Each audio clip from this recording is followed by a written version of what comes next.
Deal that you do as a band or as a manager of a band with a distributor, or you might be an independent label, as well. And that distributor, such as MRA is a distributor.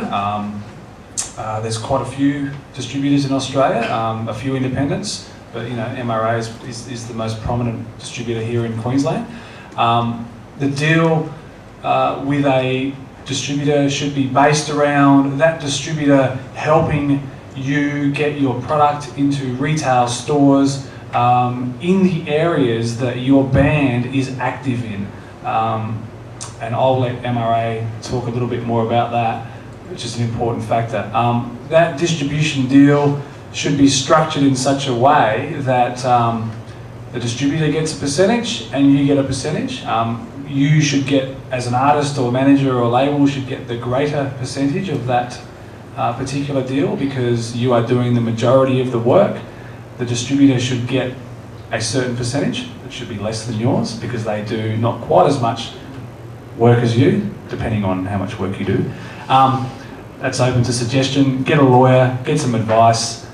It's well worth it. Make sure you sign the right deal. There's various clauses that are different from different distributors because they do different things. My distributor is very different to MRA. They do different things. I pay them to do different things, so therefore the deal is structured very differently to what my deal used to be with MRA. So yeah, that's the basis of a distribution deal. There's a lot of things I could go into, but to be honest with you, I won't right now because these guys will probably talk about that. So you touched on it earlier, just in terms of defining what a distributor does. I mean, you guys, obviously, a core part of your business is putting records in shops. Yes. Do you think people really understand how incredibly difficult that is?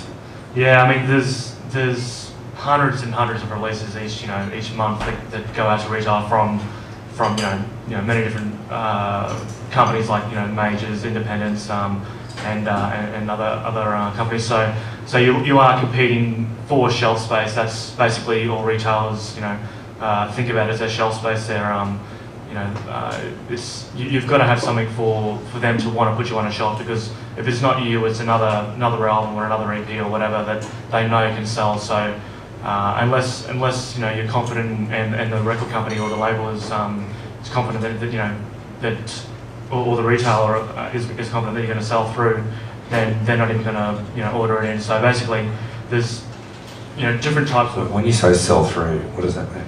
Well, so basically, anyone can get a CD on a shelf, really. Like that's the easy part. Actually, getting someone somewhere, like just say you're a Brisbane band, getting someone in Sydney or Mildura or Western Australia or wherever, like to actually go into the shop and buy your CD is really the hard part. So sell through is basically once it's gone into the store and come back out again to a fan. So basically, you are competing against a lot of other bands and artists and that. So it is quite hard to get into, especially like you've got your Sanities, HMVs, JBs, Virgin, all the kind of the major and the department stores, all the major chains and things like that, which really want to see some kind of major thing happening with you. And you've also got independent music stores, which are generally a bit more open to stocking the kind of music that most of us here do. So it's again, they still want to see something happening with the band and have some people, some customers coming in and buying it off the shelf. But you're more likely to get into an independent store at this stage, unless you've got some kind of major airplay or press or something like that. And to be honest, you don't want to be in those major chains that, if you don't have that thing, because it's just going to come back to the distributor and you're not going to get your money.